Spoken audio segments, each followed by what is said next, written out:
that is in fact a manure pile that they're seesawing.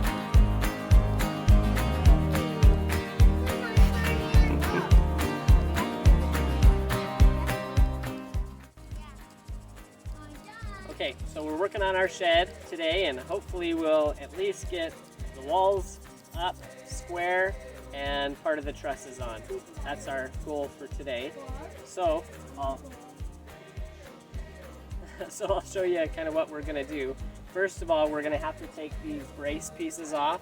I had those on just to keep it from blowing over in the wind while we weren't working on it. It's actually been a couple of weeks since we've made any progress, but I'm back today. So we'll get those braces off, and then we'll show you a trick for putting the wall up so that you can let go of it and kind of readjust on your way up without it falling down. That was especially important when we were doing these side walls because we already had the plywood on there, so it was super heavy, and with just the boys and I, it was pretty tough. So you really had to have something to catch it and when you could readjust and things like that on your way up. So we'll show you our trick for doing that as well.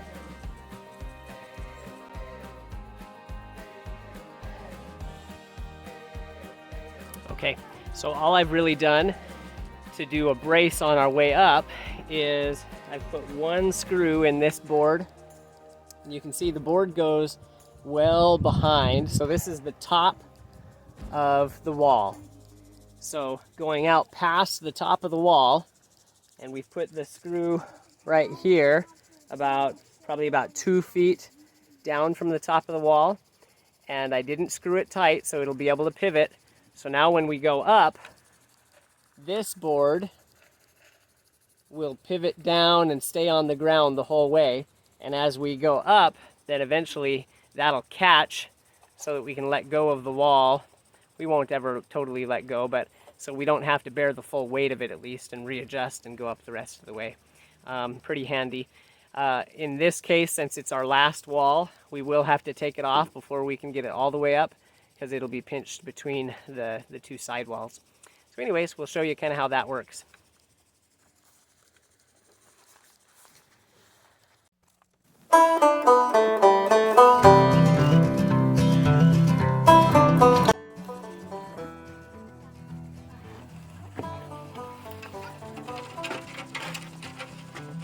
Alright, pause for a second. Okay. Jackson, can you kind of let go of it and will it hold? Alright, so you can see how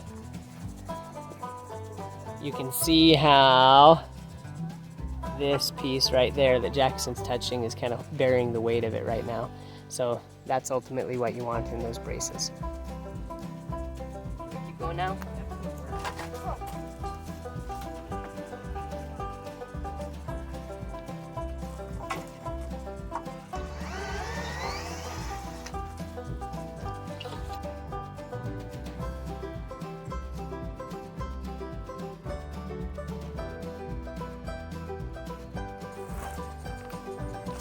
Okay, so we can tell that the building is shifted that way just a little bit.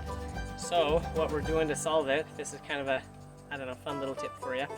So you can see, I'll grab it. Up here on top, let's see, trying to see what you can see. Yeah, up there on top, we put a board that hangs out a little bit so we could wrap that ratchet around that top corner because we need to pull it that way. And then on the bottom over here, we put a little extra short board that we could go under with the ratchet strap. And then to square it up, all we need to do is suck it that way. So we'll use the ratchet and just clamp it a little bit. It's not very far off, but probably about a 1/4 inch at the top. So we'll ratchet it a couple of times and that ought to be good.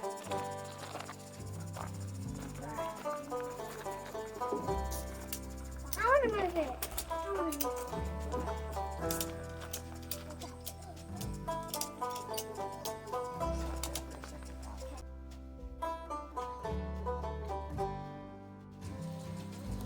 Okay, that did it. So it didn't take a whole lot.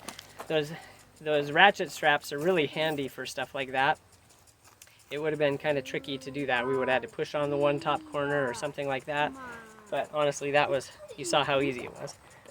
Harrison was doing it and he did a great job. Yeah. Yeah. Okay, so now, until we can get the plywood pieces on, all I'm going to do is take a board and angle it, let's see, I guess this direction, so that it can't pull back that way again. So anyways, I'll put that board on just temporarily, and that's what will hold it until I get all the pieces on that will hold it in place ultimately long term.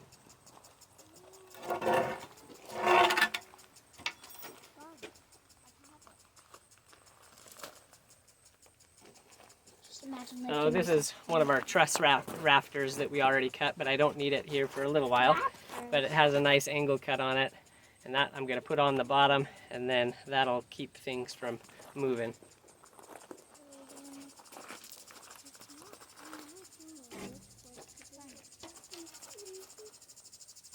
It's gonna be our time.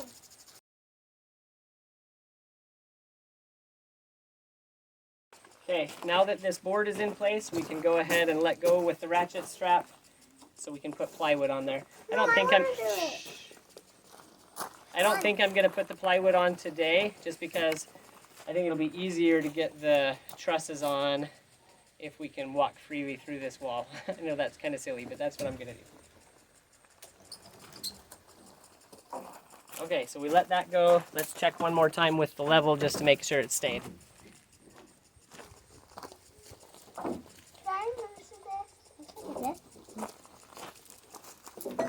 That side good too. Okay, we did it. Looks good. Turn me up, ice cream.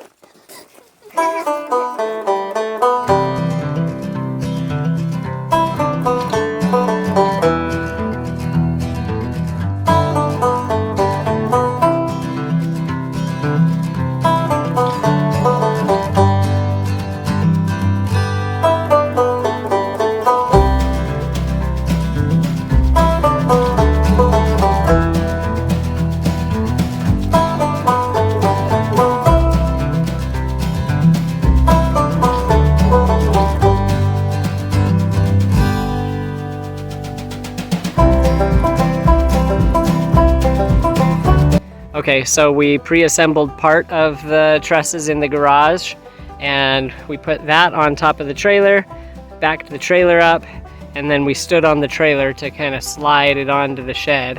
I don't know if you can see, we cut notches into these truss boards right there, and another on the other side, obviously. So each rafter has one of those notches cut into it to slide right over the wall. That worked really perfectly. Anyways, so now we've got the rest of them on there and secured, so it's looking good so far. Over here, where it's hanging off out here, we are going to keep going with the roof line, and then we're going to probably store firewood and stuff like that under here, but that'll be a later project. For now, we're just going to get the shed finished and, you know, watertight and all that kind of stuff so that we can start storing stuff in here for winter. We want to put our animal feed in here and just a bunch of the garden stuff that I'd like to get out of the garage so we can park cars in there and all that good stuff.